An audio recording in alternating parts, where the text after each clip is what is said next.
And before I call Newt up to receive the Winston Churchill Award, I just want to make a couple of personal comments.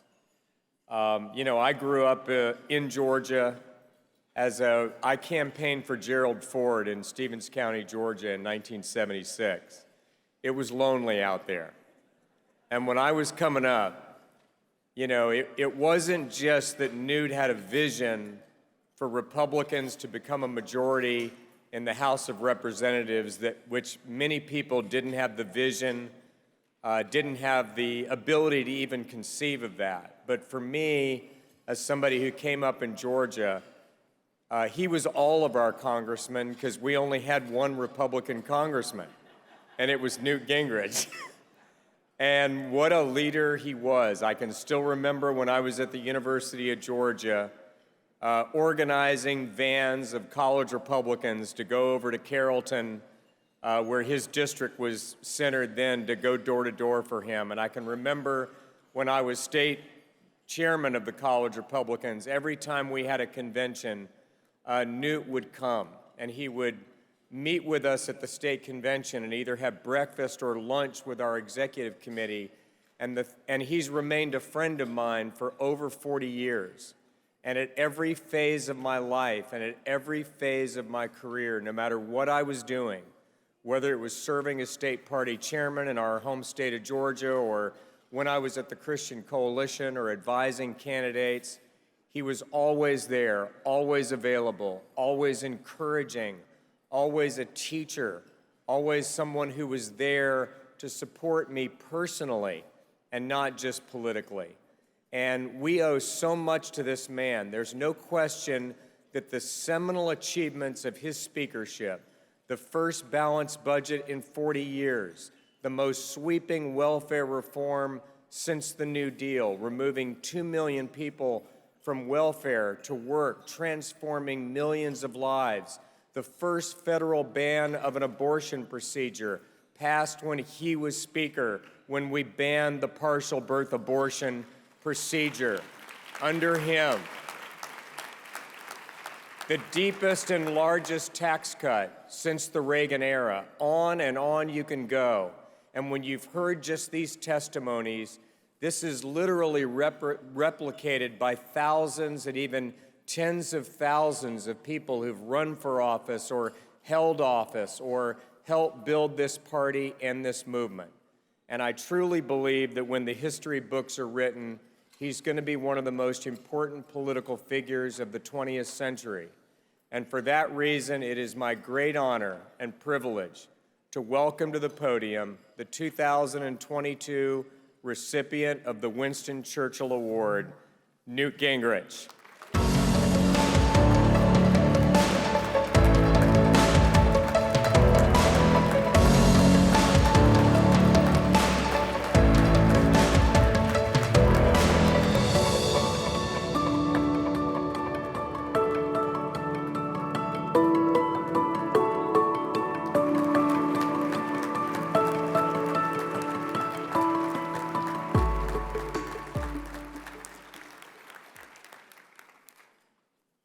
Well, first of all, I want to thank all of you for that very warm welcome. I want to thank Ralph Riedel. I did point out to Ralph that reminding me that he was campaigning for me when he was a college Republican the day after my birthday was an adequate reminder of just how long we've been doing this. But Ralph has grown enormously, has created this amazing institution, and is one of the key generals in thinking through how we defeat the secular left and reassert America's classic values. I want to thank Speaker Linda Upmeyer. She's right. Chris and I both think of her as a very dear friend, a real pioneer in Iowa. I want to thank Randy Evans, although the very notion that as a Bulldog fanatic, he would actually share with me a championship ring is one of those things that puts in perspective everything else. Calista and I are honored to have been able to be in Rome, where she served the country, and I think did a superb job, and we're grateful to be here. I also want to thank Ralph for inviting my two daughters Kathy Lubbers and Jackie Cushman, who are here tonight, and since tomorrow's Father's Day, it's kind of nice to be with them. They're such a terrific group. I believe that Lieutenant Governor Winston Sears is an enormous national asset. I love listening to her, watching her work. She is changing lives. She is moving things both in Virginia and across the country, and it's great to be here with her.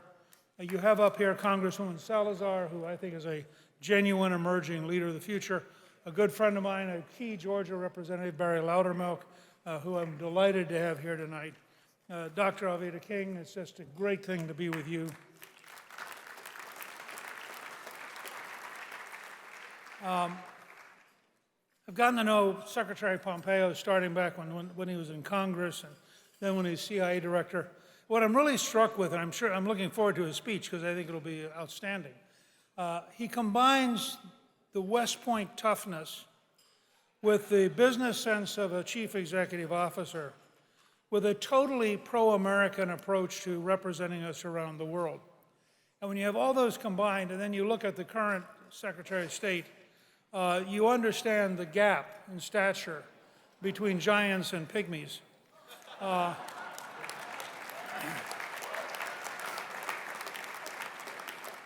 And I think I can say, and I'd be happy to debate this with any left-wing cuckoo who wanted to, with Trump and Pompeo, there would have been no disaster in Afghanistan. They actually had a plan. They were actually competent.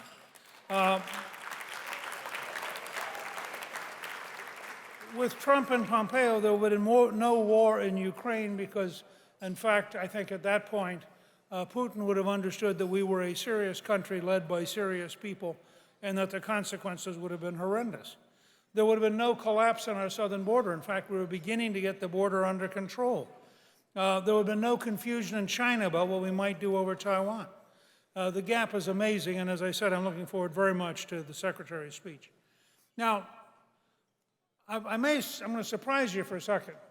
I want to talk about the 2022 election. I will tell you up front, I do not believe there will be a red wave. There's been a great deal of talk about there's going to be this red wave. We have been working on a project in which we found that 87% of the American people want us to restore the America that works. That's almost 9 out of every 10 Americans who know that it ain't working. Now, at 87%, you do not get a red wave. You get a red, white, and blue wave.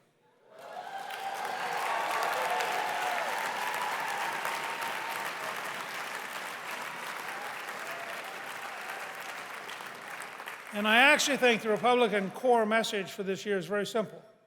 Part one is it ain't working. You can stand at any gas station, in front of any grocery store, you name it, people are going to nod yes.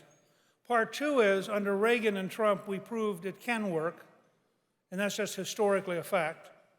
And part three would be to close out in September and October with a very simple message. We can do better.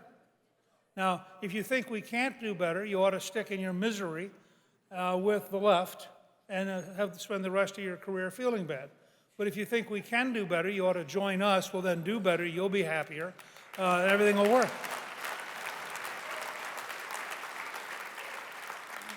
The Faith and Freedom Coalition plays a major role in this.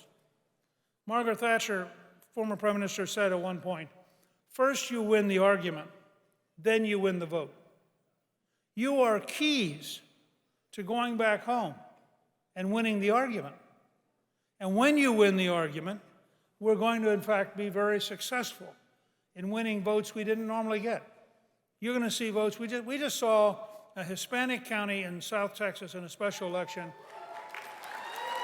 Now, there's no single state in the country you can mention that produces quite the same result as to say the word Texas.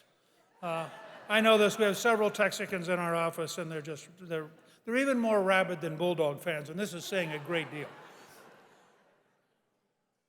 Ronald Reagan said one time, it isn't what liberals didn't know that scared him. It's what they know that isn't true. And this is the core reason we have to win the argument. We are faced with, I think, a secular religion which is totalitarian in its nature, as all religions tend to be. It can't accept any competitors or any alternative interpretation of life. This is not a new thing. In his remarkable book, The Making of the President in 1972, Theodore White wrote that George McGovern's problem trying to deal with the left was that the liberal ideology had become a liberal theology. That's 50 years ago. And the reason they can't understand reality is that they are blocked by their value system from ever dealing with reality. In foreign policy, for example, to tiptoe back onto the secretary's space, one of the great problems is that the left saw The Lion King and thought that it was a documentary.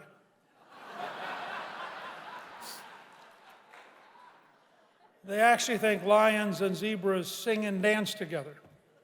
And we try to explain to them, no, lions actually eat zebras. And they say, that can't be true. Don't you believe in Disney? And the answer is no, I actually don't believe in Disney anymore.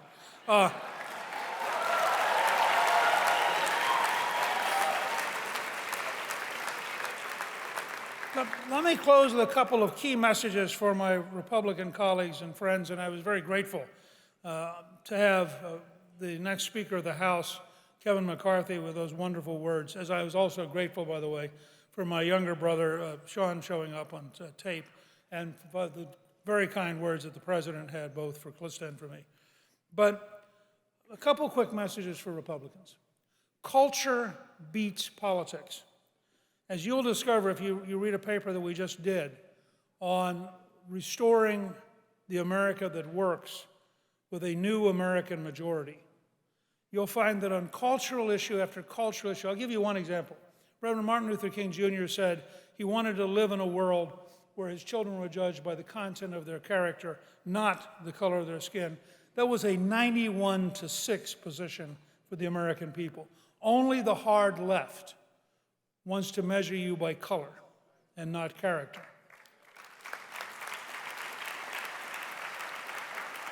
So first I would say, let's wage this campaign on the broadest, biggest possible cultural choices. We will win each and every one. For example, the work ethic defeats dependency by a huge margin. We should be the party that favors work. We should be prepared to go back and reestablish welfare reform. We should be prepared to do the things that fit our cultural values. But there's one other message, and I think it's one that will be met with some confusion in Washington. The left is not going to go quietly. They're not going to leave the State Department quietly. They're not going to leave the FBI quietly. They're not going to leave anywhere quietly. They're going to fight. We're watching a January 6th fiasco, which is actually a Stalinist show trial. It is not a hearing. I used to hold hearings when I was serving the Congress. This is not a congressional hearing. This is a show trial. And tragically, I say this with great sadness, but Liz Cheney has become the leading Stalinist, and what they are doing is wrong, immoral, and in my judgment, illegal and unconstitutional. So Republicans are going to have to learn not just to fight to win the election. They're going to have to learn to fight for all of 23 and all of 24 to force the left day by day, taking away its money, taking away its power, and setting the stage for an enormous victory for us in 2024 based on that simple choice. Do you want an America that works, or do you want the disaster that the left is creating? Let me say finally, it's a great honor to get an award named for Winston Churchill, who may have been the most important single person in the 20th century, because without his courage, it's possible that Britain would have left the war and the Nazis would have dominated Europe. Churchill basically said that in God's good time, evil will be defeated and good will triumph. I urge each of you to go home. I urge each of you to go home in that spirit, that with your voice, with your work, with your commitment, that in fact evil will be defeated and good will triumph. And each of you, as an American, carries in you the seed of the future of the United States of America. Thank you, good luck, and God bless you.